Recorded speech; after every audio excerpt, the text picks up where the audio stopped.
자, 예수님께서 말씀하셨죠. 이제 내가 분부한 것, 하나님께 약속하신 것을 받을 때까지 예루살렘을 떠나지 말고 기다려라 라고 말씀을 주셨어요. 그래가지고 이제 이 제자들이 그 말씀 받은 거예요. 제가 아멘을 받았다 그랬죠. 이 말씀을 받은 거예요. 받았으니까 뭡니까? 예루살렘에 모인 거죠. 약속의 말씀을 아멘을 받았어요. 그러니까 예루살렘에 모였어요. 모여서 뭡니까? 기다리는 거죠. 근데 어떻게 기다렸어요? 기도하면서 기다렸어요.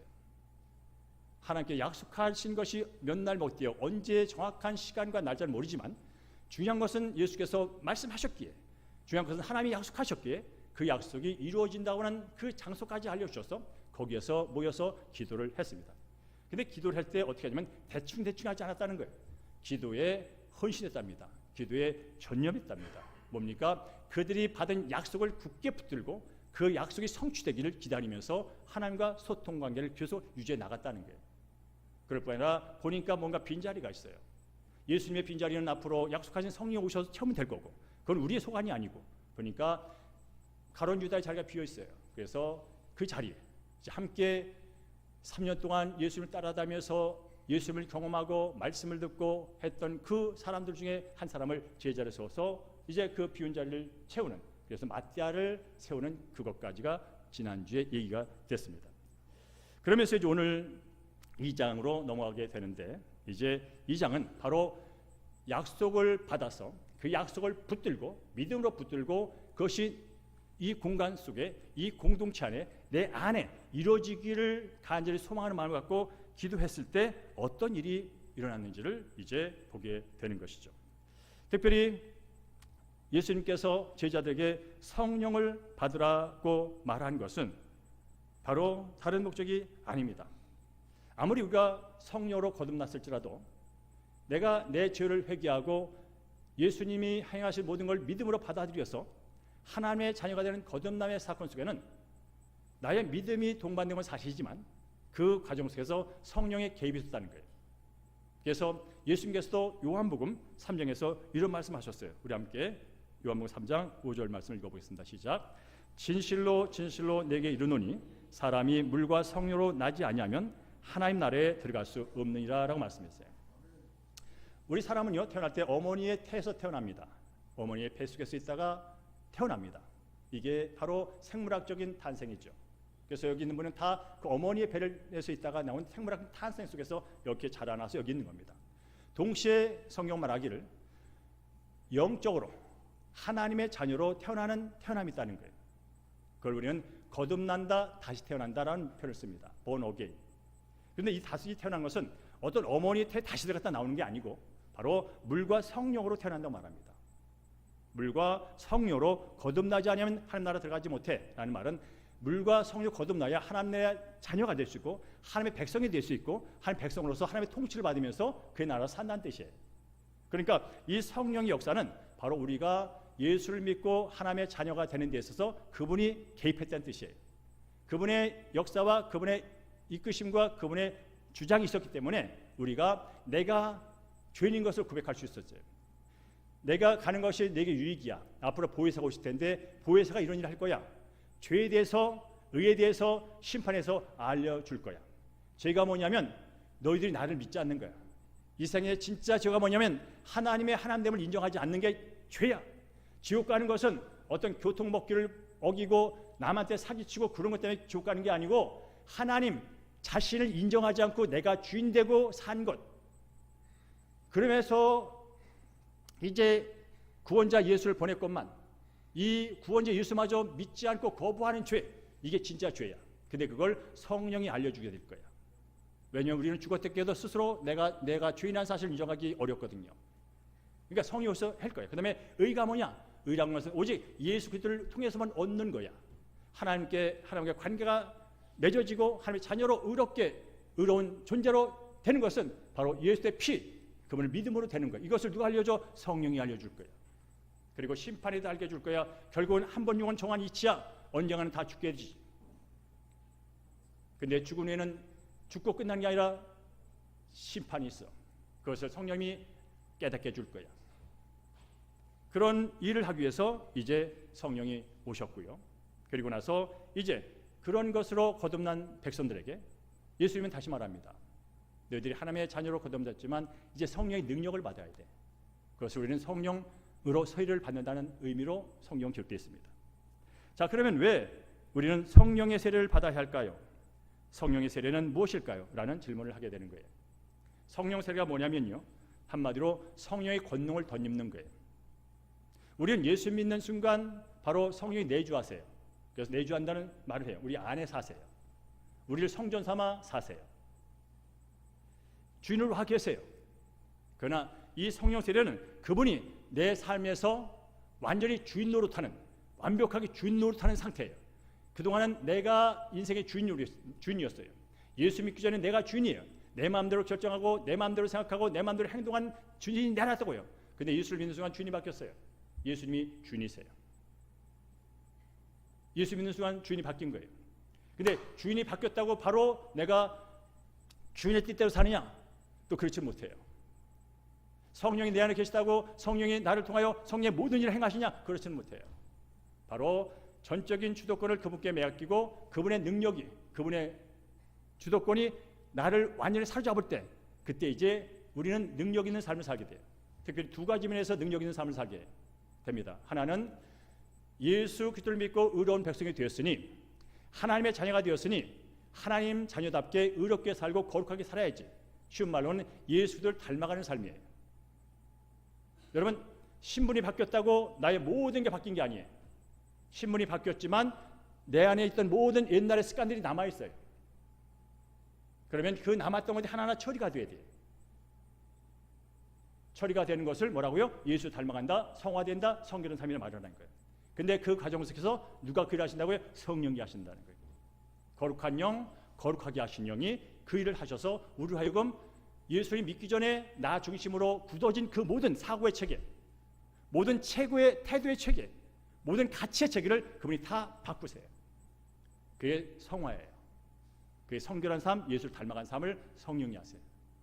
그리고 나서 뭐라고요? 바로 성령 세례는 오늘 본문인 것처럼 오직 너희가 성령 임하면 권능을 받고 그리고 증인된다는 말이 있어요. 이 능력을 받는 이유는 바로 우리가 예수 믿고 구원받은 자로서, 예수를 닮아가는 자로서 세상에 나가서 담대하게 복음을 전하기 위해서 능력이 필요해요. 제가 전에 말했잖아요. 왜 전도를 못하는가? 예수를 안 믿어서도 아니에요. 주일날 교회를 안 와서도 아니에요. 11조를 안 해서도 아니에요. 내 안에 예수를 자신 있게 전할 수 있는 담대한 능력이 없어요. 예수를 모르는 것도 아니에요. 예수가 누구인지 다 알아요. 그런데 예수 때문에 내가 구원받아서 나는 영생을 얻고 지금 죽음 죽어도 천국에 가고 나는 하나님의 은혜 가운데 살아가는 복받은 사람이라고 믿고 고백하지만 정작 남한테 그 말을 못해요. 그래서 그 말 하라고 성령을 주신다는 거예요. 그래서 너희들이 구원받았다고 성령 받다고 바로 뛰쳐나가지 말고 그 능력 받을 때까지 머물러 있어 라고 말씀을 한 거라면, 바로 성령 세례는 성령으로, 성령의 권능으로 덧입어서 복음을 담대히 전하고 또 예수 믿고 구원받은 의로운 자로서 거룩한 삶을 살게 하는 능력, 그걸 받는 것이 성령 세례를 받는 것이고 성령의 능력을 받는 것이다. 이렇게 단순하게 이해를 하면 됩니다. 그래서 거듭남의 사건은 성령이 하시는 거예요. 물과 성령을 하지 않고는 한나라에 들어갈 수 없어, 하나님의 자녀가 될 수 없다는 것은 거듭남은 성령이 하세요. 그런데 요한이 말했습니다. 앞으로 나는 너에게 물로 세례를 주지만 앞으로 내 뒤에 오시는 분은 불과 성령으로 세례를 줄 거야. 그렇다면 성령을 누가 줘요? 예수님이 주는 거예요. 그래서 우리는 그걸 믿고 오늘도 말씀을 듣게 되는 것이죠. 자, 그래서 이제 이 제자들이 그 말씀을 듣고, 나 예수님 인정해. 나 예수님이 십자가에 들려 내된 죽음을 봤어. 3일 만에 부활한 건 다 봤다고. 예수 나의 그리스도야, 나의 구세주야, 나의 주야 라고 고백했고, 실제로 성령으로 하나님의 자녀가 됐지만 그들은 예수께서 말씀하신 그 성령 세례의 능력을 받기 위해서 그들은 기다렸고 기도했습니다. 그리고 드디어 성령을 받는 얘기가 오늘 2장에 나와 있죠. 다시 한번 2장 1절부터 3절까지 말씀을 읽겠습니다. 시작. 오순절날이 이미 이르매 그들이 다 같이 한 곳에 모였더니 호련히 하늘로부터 급하고 강한 바람 소리가 있어 그들이 앉은 온 집에 가득하며 마치 불의 혀처럼 갈라지는 것들이 그들에게 보여 각 사람 위에 하나씩 임하여 있더니라고 되어 있습니다. 오순절날이 이미 이름에 그들이 다 같이 한 곳에 있더니, 자, 예수님이 부활하셔서 40일 동안 계시다가 이제 승천하셨어요. 하늘 올라가셨어요. 그리고 이제 이 오순절은 10일 후입니다. 예수님이 승천한 후에 열흘 뒤에 그러니까 40일 플러스 10 하면 50이죠. 수는 10을 말합니다. 수는 10을 말하는 거예요. 그러니까 지금 성령의 강림이 언제 일어났냐면 오순절에 일어났다는 거예요. 오순절은 유대인들이 지키는 6월절에서 50일째 되는 날, 예수님이 6월절 날 어린 양 돼서 죽으셨잖아요. 그리고 부활하셨어요. 부활한 날부터, 부활한 날을 포함해서 그때부터 하나 둘 쉬어서 50번째 되는 날이 바로 성령이 강림한 날이라 이렇게 이해하시면 됩니다. 그리고 구학적인 면에서 여러분께서 이제 구약에는 그 절기가 있어요. 많은 절기가 있는데 그게 3대 절기라는 게 있어요. 그 중에 하나가 맥축절이라는 게 있어요. 칠칠절이라는 게 있어요. 이 오순절이라는 게 있어요. 그게 뭐냐면 바로 6월절 날부터 시작해서 6월절은 어떤 날이냐면 처음 보리를 수확하는 날이에요. 그래서 항상 유대 백성들은 처음 하나님 주신 것을 하나님께 바쳤어요. 하나님께 드렸어요. 왜? 하나님 주신 거를 믿고. 그리고 보리를 추수하고 그 다음에 실주가 지났을 때 77, 49 지났을 때 그 고난하니까 그 날 50째 되는 날을 바로 오순절. 그때 뭐예요? 첫 번째 밀을 수확하는 날이에요. 첫 번째 밀을 수확해서 하나님께 드리는 날이에요. 그래서 추수, 감사, 절로 지키는 맥주절이 거기서 나온 거예요. 우리가 지금 7월 1일 날 맥주절 지키잖아요. 마찬가지로 첫 소상을 드린 것. 그날을 오순절이에요. 그리고 또 구약에서 오순절은 어떤 의미가 있냐면요. 이스라엘 백성들이 애굽에 나왔잖아요. 애굽에 나와서 어디에서 머문냐면 시내산에 머물었습니다. 그 머물 때 하나님께서 이제 모세를 불러가지고 시내에서 불러가지고 뭘 율법을 주세요. 그래서 이 율법을 받은 날, 율법을 받기 위해서 시내산에 오른 날, 율법을 받은 날 이렇게 표현합니다. 즉 애굽에서 나와서 50번째 되는 날 율법을 받았어요. 50번 되는 날 율법을 받아 올라갔어요. 그러니까 이 성령 강림이 오순절 날 내린 것은 어쩌다 우연히 내린 게 아니라 철저하게 구약의 역사적인 사건에 기반하여 하나님의 주권적인 계획 속에서 오순절 날 성령이 임했다라고 우리는 보게 되는 것이죠. 그래서 하나님이 하신 일은 하나도 우연이 없어요. 하나도 어쩌다가 하는 어떤 의미 없는 게 하나도 없다는 뜻이에요. 바로 그런 귀한 역사적 의미를 갖고 있는 그날에 이 세상을 새롭게 변화시킬 성령이 오셨다는 사실이죠. 그러면서 성령이 왔을 때 그 현상을 또 얘기해 줍니다. 어떻게 왔는데? 라고 말할 때 2절은 먼저 이렇게 왔다고 말해주고 있습니다. 2절 한번 읽을까요? 호련히 시작. 호련히 하늘로부터 급하고 강한 바람 같은 소리가 있어 그들이 앉은 온 집에 가득하며 라고 말합니다. 그들이 120명 성도들이 함께 앉아있는 그 집에 어떤 현상이 일어났어요. 막 성령 세례를 받기 위하여 기도하고 있는 중에 호련히는 갑자기죠. 서든이 갑자기 예상하지 못했던 때에 그때 갑자기 하늘로부터 급하고 강한 바람 같은 소리가 있었다는 거예요. 소리는 뭘 들리는 거예요. 그러니까 무슨 얘기냐면 거기에 120명이 들었다는 거예요. 무슨 소리? 바람 소리를. 근데 이 바람 소리가 그냥 산들산들 지나가는 바람이 아니고 완전 폭풍, 강한 바람, 급하게 강하게 몰아치는 바람, 그런 소리를 들었다는 거예요. 어디서부터? 하늘로부터. 바람은 임의로 불어요. 어디서 왔다 어디 간지 잘 몰라요. 근데 오늘 분말은 하늘로부터 왔다고. 바로 성령의 강림을 바람이라는 것을 통해서 지금 상징적으로 보여주는 거예요. 그런데 이 바람이 어떻게 하면 온 집에 가득 찼다는 거예요. 이 바람이 가득 찼다는 거예요. 바람이 가득 찼다는 것은 뭐예요? 그 집 안에는 모든 사람들이 다 느꼈을 거나 모든 사람의 육체와 그 마음과 모든 생각 속에 그 바람이 다 채워졌다는 뜻이에요. 자, 이것을 이제 이해하기 위해서 그렇게 표현했다면 이 바람이 뭐냐라고 할 때 히브리어는 르하우라고 말하고 헬라어는 퓨마로 말합니다. 이 뜻이 뭐냐면 바람, 호흡, 숨, 영, 그런 뜻이에요. 그러니까 지금 이 바람이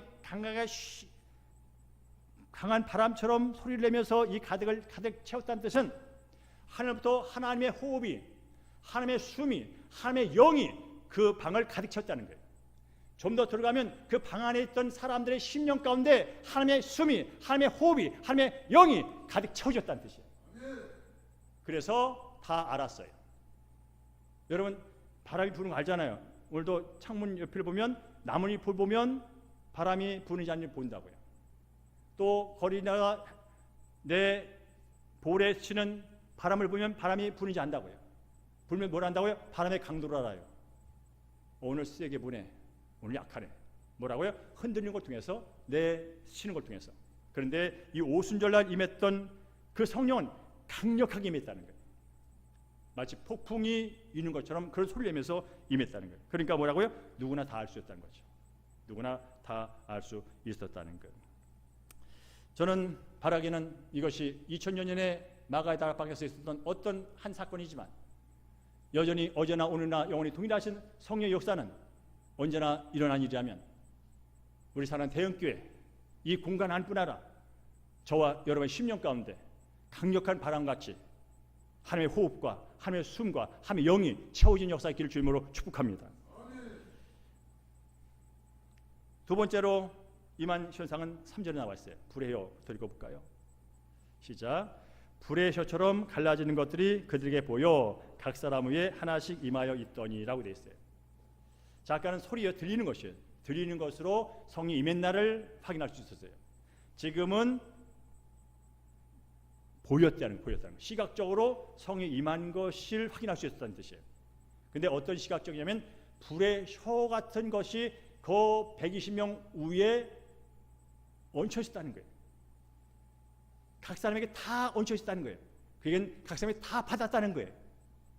어떤 것이 불의 혀 같은 것이. 여러분 장작을 뗐을 때 불을 아주 유심히 관찰해 보세요. 그럼 거기에요 불이 혀처럼 날름날름하는 그걸 보게 됩니다. 마찬가지로 그런 것이 각 사람에 있었다는 거예요. 이것은 바로 성령이 불같이 강력하게 뜨겁게 임했다는 것을 의미해 주는 거예요. 그래서 구약에서는 바람, 구름, 불 이건 하나님의 임재를 나타낼 때 쓰여지는 상징어들이에요. 이미지 언어들이에요. 그러면서 신약 시대에 오순절에도 바로 구약에서 하나님 임재할 때만 나타냈던 그 역사가 이렇게 오순절 다락방에도 성령의 강림을 통해서 나타났다라는 것을 보여준 것이죠. 그래서 성령의 임재는요 알 수 있어요. 그 모습은 다르고 강도는 다르지만 지금 이 시대에도 알 수 있어요. 저도 알고 여러분도 알 수 있어요. 특별히 여러분이 내가 성령 받았구나 하는 것을 알 수가 있어요. 성령의 불같은 성령이 임하면요 실제로 내 속에 있는 죄가 정화되는 경험을 하게 돼요. 내 속에 하나님을 대적하며 하나님 없이 하나님의 법을 어기며 사는 어떤 요소들이 보이기 시작을 해요. 불은 빛이에요. 어둠을 밝혀요. 그리고 밝힐 뿐 아니라 그걸 태워버려요. 그래서 성령이 오게 되면 내 마음을 조명하세요. 내 심령을 비추세요. 그럼 거기에 드러나요. 그럼 드러나면 수치스럽잖아요. 해결 안 되면 정말 죽을 맛이잖아요. 그런데 성령이 예수의 피를 통하여 성령의 강력한 불을 통하여 그걸 제거하세요. 그걸 정결케 한다고 그래요. 그래서 우리는 죄를 졌지만 예수의 피와 성령의 불을 통하여 우리는 깨끗함을 정결함을 맛볼 수 있고 그 삶을 살아갈 수 있는 일인 것이죠. 그 다음에 불의 특징이 뭐냐면 동력. 불은 에너지예요. 그래서 요즘 그 모터를 돌리다든지 그런 것을 도는 건 에너지가 돌리는 거예요. 불의 에너지가 돌리는 거예요. 바로 성령이 우리에게 들어오면 우리가 신앙생활의 동력을 받아요. 왜 우리가 예수를 믿고 성령을 거듭났음에 불구하고 이렇게 얼굴이 어둡고 이렇게 삶의 재미가 없고 예수를 전하기도 힘들고 소망도 그냥 그렇고 한나라는 상자에 버건지 아시냐면 내 삶을 기쁘게 할 동력이 없어서 그래요. 어떤 사람은 이거 돈으로 해결하려고 열심히 합니다. 돈이 삶의 동력이에요. 어떤 사람은 정치 권력이 삶의 동력이에요. 어떤 사람은 지식이 동력이에요. 어떤 사람은 다른 사람은 인적이 동력이에요. 그래서 그걸 내 인생의 동력을 갖기 위해서 계속해요. 어떤 사람은 먹는 거예요. 어떤 사람은 여행이에요. 그게 인생의 동력이라고요. 근데 이 세상의 동력은요 한두 끝도 없다는 거예요. 세상의 동력은 한두 끝도 없어요. 여러분 정말 1000만 원만 있으면 좋겠어. 1억만 있으면 좋겠어. 10억만 있으면 좋겠어. 100억만 있으면 좋겠어. 근데 있어요. 근데 아세요? 1000억을 가진 보면서 힘이 다 빠져. 1000억을 가졌어.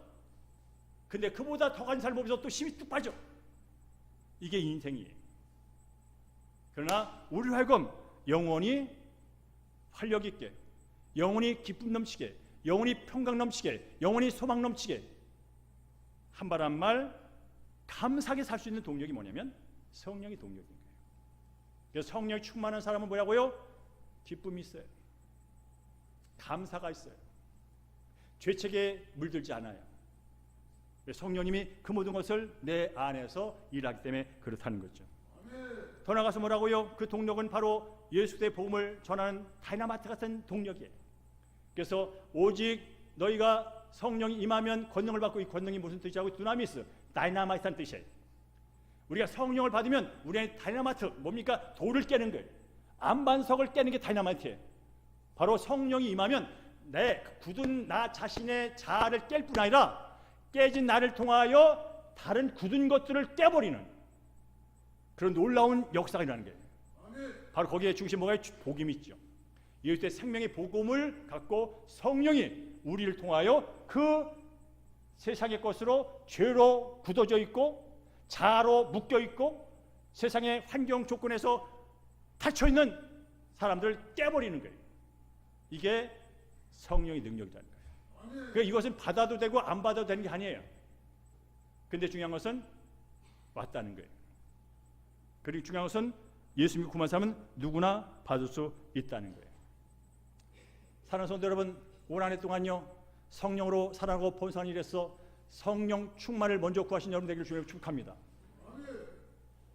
여러분 정말로 뜨거운 물을 마시고 싶다면요 주전자를 준비하세요. 주전자에 찬물을 집어넣으세요. 그리고 가스불에 올려놓고 켜시라고요. 근데 많은 사람이 뜨거운 물을 원하는데 주전자를 준비하지 않아. 뜨거운 물을 원하는데 주전자에 물을 집어넣지 않아. 뜨거운 물을 원하는데 가스불을 켜지 않아. 그러면서 늘 하는 얘기가 뜨거운 물을 먹으면 좋겠어. 나도 뜨겁게 살고 싶어. 나도 뜨겁게 살고 싶어. 늘 그래요. 그러나 주전자가 없고 물이 없고 가스에 동력을 넣지 않는데 어떻게 그런 일이 벌어집니까? 많은 우리 그리스도인들이 그렇게 살아요. 하나님 앞에서 그래요 그래요라고 말은 하지만 정작 그 일을 위해서는 아무것도 별로 할 생각이 없어요. 오라니 여러분 정말로 여러분 마음속에 이미 와 계신 성령님이 마음껏 일하시도록 내어드린 여러분 되기를 주님으로 축복합니다. 그게 바로 오늘 성령 충만이라는 단어예요. 우리 함께 4절 읽겠습니다. 4절 시작. 그들이 다 성령의 충만함을 받고 성령이 말하게 하심을 따라 다른 언어들로 말하기를 시작하니라 라고 말하는 거예요. 자, 공간 개념을 설명해 드릴게요. 공간 개념으로. 자, 성령이 여기 가득 찼어요. 가득 찼단 말이에요. 가득 찼는데 여러분이 여기 계시잖아요. 가득 찼다는 여러분의 심령과 여러분의 구멍 있는 곳에 다 찼다는 뜻이에요. 여러분 옆에만 이렇게 하고 여기 사람은 그냥 냅두고 있는 게 아니라 내 여기 있는 이 물체까지 스펀지까지 다 찼다는 뜻이에요. 그게 충만이에요. 근데 이 충만의 단어의 진짜 의미가 뭐냐면 따라하세요. 지배한다, 다스린다, 통치한다 그 뜻이에요. 제가 공간적인 개념을 했지만 이 공간이 실제적인 의미로 뭐냐면 통치한다, 다스린다, 지배한다는 뜻이에요. 그러니까 지금 그들이 다 성령 충만을 받고 이 뜻이 뭐냐면 그들이 다 성령으로 지배를 받고 성령으로 다스림을 받고 성령으로 통치를 받고 그런 뜻이에요. 자, 우리가 지금 인생을 산 데 있었어요. 내가 뭔가를 말하고 내가 뭔가 행동하는 것은요 뭔가 지시가 있어서 내가 하는 거예요. 나를 지시하는 것을 내 주인이라고 말해요. 마찬가지로 성령의 충만, 성령의 다스림을 받는 사람들은 이제 성령이 말하게 하심 따라가 뒤따라와요. 성령의 지배를 받기 때문에 성령이 내 인생의 주인 됐어요. 내 인생의 왕이 됐어요. 그럼 뭐냐? 그분이 나한테 지시를 한다고요. 어떻게 하라고 말한다고요. 오늘 보니까 뭐라고요? 성령이 말하게 하심을 따라 성령이 충만하여서 성령이 이제 그 110명의 말을 하는 거예요. 지시를 하는 거예요. 이렇게 말하라고. 그게 성령 충만을 받은 거예요. 그래서 성령 충만을 받은 사람은요 성령이 이끄는 대로 가요. 왜? 그분이 주인이고 그분이 나의 주인으로서 나를 지금 완벽하게 다스리고 지배하고 있기 때문에 나는 성령이 하라는 대로 말하고 성령이 하는 대로 행동하고 성령이 하는 대로 그렇게 하는 거예요. 이게 성령 충만을 받았다는 뜻이에요. 그러니까 성령이 말하게 함 따라 다른 언어를 말하기 시작했대요. 다른 언어는 뭐냐면 그야말로 다른 언어예요. 우리가 한국어 쓰잖아요. 지금 자기가 한국말을 하고 있다고요. 근데 세상에는요 영어도 있고 프랑스어도 있고 중국어도 있고 힌두어도 있고 많은 언어가 있어요. 바로 지금 이 성령이 다스림 따라서 그들이 말을 하는데 이 사람들이 누구냐면 바로 유대 사람들이에요. 대부분 히브리 말을 쓰는 사람들이에요. 근데 그들이 갑자기 여기 메대 말을 하고 바데 말을 하고 유대 말을 하고 애굽 말을 하고 밤빌리아 말을 하고 부르게 말을 하는 거예요. 한 번도 영어를 배우지 적이 없는 사람이 영어를 말하는 거예요. 한 번도 독일어 학원에 가본 적도 없는 사람이 독일어를 말하는 거예요. 중국 책을 한 번도 읽어본 사람이 없는 사람이 중국말을 하는 거예요. 어떻게 가능했을까요? 성령이 말하기 힘을 따라서. 성령은 모든 언어를 알고 계세요. 성령은 모든 걸 할 수 있는 창조의 영이세요. 그분이 바로 전혀 언어에 대해서 갈릴리 베드로가 무슨 언어를 배웠겠어요? 베드로가 무슨 어학원을 갔겠어요? 그런데 거기 있던 제자들이 다른 나라 언어, 실제 언어를 하기 시작한 거예요. 그런데 이상한 것이 뭡니까? 서로 그걸 알아들어요. 알아들었는데 거기 있는 120명 뿐 아니라 그 밖에 있는 사람들도 알아버려요. 그런 일이 일어났다는 거예요. 이걸 우리는 초월적인 일이죠. 초월의 영, 성령이 그 자리에서 그렇게 일을 했다는 거예요. 그러니까 성령이 충만하여 가장 먼저 역사했던 역사가 뭐냐면 소통의 역사예요. 소통의 역사. 성령 충만하여 처음으로 나타나는 역사가 뭐냐면 소통의 역사였어요. 여러분, 우리가 그러잖아요. 저 사람 말이 안 통해 그러잖아요. 저 사람 말이 안 통해 그러잖아요. 말이 안 통해서 관계를 못 맺잖아요. 말이 안 통해서 일을 못 하잖아요. 그런데 말이 통하는 사람 기분 좋잖아요. 말이 통하면 거기 사역이 일어나잖아요. 마찬가지로 지금 각자 흩어졌던 사람들을 이제 말이 통하게 하는 거예요. 그리고 그 말 통하는 데서 중심, 핵심 어가 있었잖아요. 내용이 중요하잖아요. 말만 통한다고 되는 게 또 아니에요. 말은 통하는데 전혀 방향이 달라. 그것도 안 되잖아요. 그러니까 바로 여기서 서로 언어를 소통시켜서 지금 이 제자들이 해야 할 일이 뭐예요? 예수의 복음을 전하는 거예요. 복음을 어디까지 전해요? 예루살렘과 유다와 사마리아와 땅끝까지 전해야 돼요. 그럼 땅끝까지 전하려면 땅끝에 있는 언어를 다 알아야 돼요. 땅끝에 있는 사람이 언어로 말을 해야 그 사람이 예수가 누군지 알아들어요. 그러니까 지금 그런 역사가 지금 시범적으로 상징적으로 처음에 그렇게 나타나는 거예요. 앞으로 이제 각 족속에 흩어져서 전할 이 복음 메시지가 이제 이런 성령의 역사 속에서 전달될 것이다 라는 사실을 아주 보여주는 거예요. 그러니까 여러분께서 이것을 방언으로 했을 때 대인방언, 대신방언 여가 있는데 그건 다음에 제가 말씀드리더라도 오늘 여기서 말한 것은 진짜 언어였다. 근데 한 번도 배운 적이 없는 언어를 하기 시작했다. 어떻게 가능해? 인간적으로는 불가능하다. 그래서 성령이 그들의 혀와 입술을 주장하여 그렇게 하게 만드셨다. 그래서 그들은 서로 하는데 소통이 되는 거예요. 그래서 다른 16개, 15개 다른 지역에서 온 디아스포라 유대인들도 이 120명이 하는 말을 다 알아들어. 어떻게 저 갈릴리 사람이 내가 사는 이 로마 말을 하지? 아니 어떻게 저 갈릴리 유대인이 어떻게 지금 애굽에 사는 애굽 말을 하지? 그러면서 신기하게 놀랬대. 신기했대. 지금 이 오순절에 있다는 신기한 사건이에요. 놀라운 사건이에요. 왜? 인간이 한 게 아니고 하나님이 하시기 때문에 신기한 거예요. 인간의 사고를 뛰어넘는 그 일을 하셔서 신기한 거예요. 근데 그 일을 뭐라고요? 앞으로 증인되기 위해서는 말이 통해야 돼요. 증인되기 위해서는 이제 이 말 듣고 들은 말을 갖고 가서 복음을 전해야 돼요. 자, 이해 하나 더 드릴게요. 자, 여기에 이제 저 로마에서 온 유대인이 있었어요. 오순절날 이 축제에 참여하기 위해서 왔단 말이에요. 와서 보니까 웬걸 지금 한 무리들이 모여가지고 얘기를 하는데 들리는데 무슨 얘기 들으면 예수가 하나님이래. 들리는데 예수가 죄인들을 위해 죽었대. 들리는데 그 죽었던 예수가 3년 안에 부활했대. 들리는데 누구든지 예수를 믿으면 구원을 받는데 뭐 그런 얘기 막 들리는 거예요. 그래서 처음에는 무슨 얘기를 하는 거야? 들렸으니까 반응하잖아요. 예수가 살았다고? 예수를 믿으면 구원받는다고? 그때는 처음에는 긴가민가 조롱을 막 했어요. 그러나 뭡니까? 이게 생명이에요. 믿으면 들으면서 나요. 들으면 말씀이에요. 지금 예수의 복음이 들렸어요. 갈릴리 사람, 갈릴리 언어로 하면 안 들렸는데 갈릴리 사람이 내가 하는 로마 말을 하고 있어. 그래서 들었어요. 그러면 그 들은 거 갖고 성령 역사를 해요. 복음의 씨앗이 내 안에 귀에 들어왔어요. 마음에 심겨졌어요. 성령 역사하여 믿음을 갖게 하세요.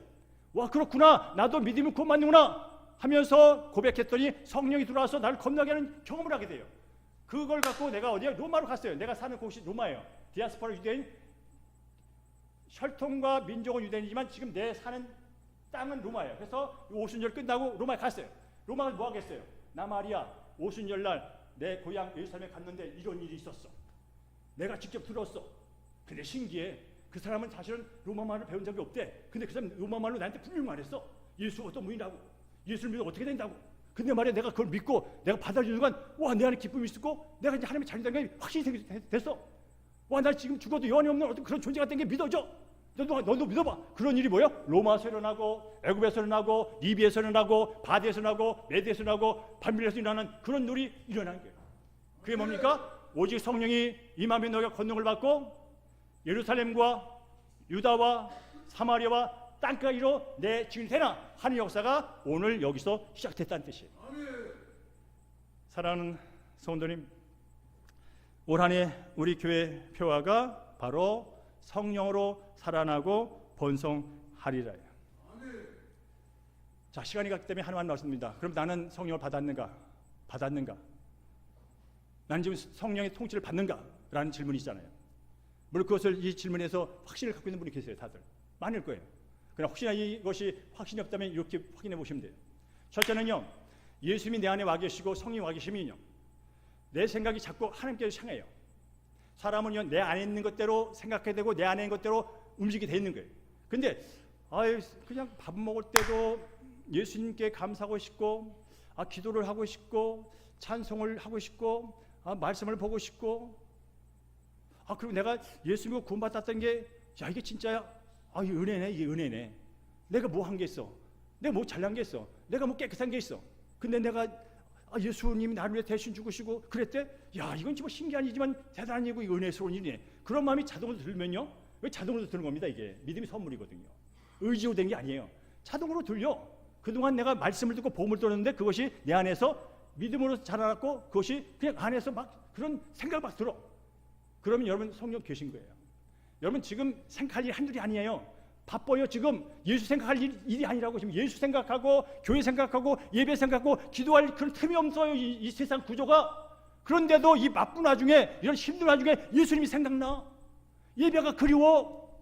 말씀이 보고 싶어. 이 바쁜 세상에, 유튜브 많은 정보가 있는 세상에 그쪽으로 자꾸 내 마음이 가. 성령이 있으니까 가죠. 예수님이 계시니까 가죠. 마찬가지로 한 가지 더 강력한 게 있어요. 자, 내가 예수 믿고 구원받아 하나님의 자녀가 됐네. 와, 이보다 귀한 건 없지. 근데 주변에 보니까 예수 안 믿는 사람이 많아. 성도 달라, 성격도 달라, 사는 나하고 스타일도 달라. 근데 내 마음이 가. 그 사람이 예수를 안 믿는다는 거야. 예수를 안 믿는 것 때문에 내 마음이 안타까워. 그냥 안타까워. 나하고 달라, 이름도 달라, 성도 달라, 기준도 달라, 성격도 달라. 근데 저 사람이 예수를 안 믿는 게 불쌍해. 그 마음이 정말 있다면요, 성령 계신 거예요. 왜냐하면 성령 그 일을 하는 거거든요. 성령이 내 안에서 그 일을 하시는 거예요. 거듭나게 하시고 예수를 증거케 하시고 예수를 장악케 하고 예수를 흥하게 하는 게 성령의 역사예요. 근데 어떻게 하면 나를 통해서요. 그럼 뭡니까? 내 안에 주님이 기뻐하는 것, 하나님 마음을 주세요. 하나님 뭡니까? 하나님을 떠난 백성들이 함께 돌아오는 거예요. 그래서 독생자 아들까지 죽인 거예요. 그 사실을 성령이 알잖아요. 우리를 통하여 그 일을 하신다고요. 그럼 여러분 마음속에 정말 오늘도 지나가는데요, 특별히 어떤 친구가 생각나. 성격도 좋고 정말 버벅이 살만한 친구야. 정말 네가 예수 믿고 구원받아야지. 너같이 잘 살다가 예수 없이 죽으면 뭐하냐. 어떤 그런 감정이 들어가지고 정말 전화가 되고, 그놈이 뭘 좋아한댔지? 그래, 걔가 그거 좋아했지. 그걸 사갖고 가고. 왜 그래요? 아무 나한테 유익이 하나도 없어요. 내 돈 들어가는 거예요. 내 시간 뺏기는 거예요. 근데 그 일을 하고 싶어요. 왜 그럴까요? 내 안에 성령이 있으니까, 하나님 마음이 있으니까. 그러면 분명히 성령 받은 거예요. 무슨 성령마다 다 빠지고 뭐 다다다다 하고, 그것도 성령의 한 부분일 수 있지만 진짜는 이런 거예요. 그리고 중요한 것은 그런 마음을 주신 분이 그걸 할 수 있는 능력도 주신 줄로 믿습니다. 여러분, 제가 30여 대 소명받고 갈 때는요, 아까 그거 갖고 왔더니 말씀 듣고 갔잖아요. 하나님이 다 책임을 져요. 여기까지 왔잖아요. 다 그분이 하세요. 그 능력을 주세요. 어저께 어떤 분이 제 설교도 그러더라고요. 목사님은 완전히 잠겼네, 푹 빠졌네, 말씀에 빠졌네, 성령이 빠졌네, 정말 예수 만났네, 그러더라고. 그냥 30분 제 설교 들었거든요. 그 장로님이 그러더라고요. 목사님이 정말 예수한테 빠졌네, 진짜 잠겨버렸네. 그거는 제가 여러분 화술로 하겠습니까? 제가 무슨 성령 지식으로 하겠습니까? 아니에요. 내 안에 있는 예수 생명, 나로 하여금 직장을 그만두게 만든 그 예수의 생명, 그 생명이 나로 하여금 그 일을 하시게 하는 거예요. 저는 거기에 쓰임받는 도구예요, 도구. 근데 이 도구가 얼마나 좋은지, 얼마나 특권인지를 저는 감각하며 하고 있어요. 내가 이 생명, 영원한 생명을 내 입을 통하여, 내 삶을 통하여 드러낼 수 있다는 게 얼마나 복인지. 나 같은 죄인이, 나 같은 놈이 그런 일을 감당하는데 자기가 쓰임받았다니, 그 자체가 저는 감격스러워서 또 하는 거예요. 근데 그 마음도 누가 줘요? 성령이 준 줄 믿습니다. 그래서 가는 거예요. 그래서 가는 거예요. 여러분도 올 한 해 동안요, 바쁘고 힘들고 많이지만 성령을 의지함으로 성령 충만을 교만, 그리고 성령 충만을 유지하는 여러분 되기를 주의 이름으로 축복합니다.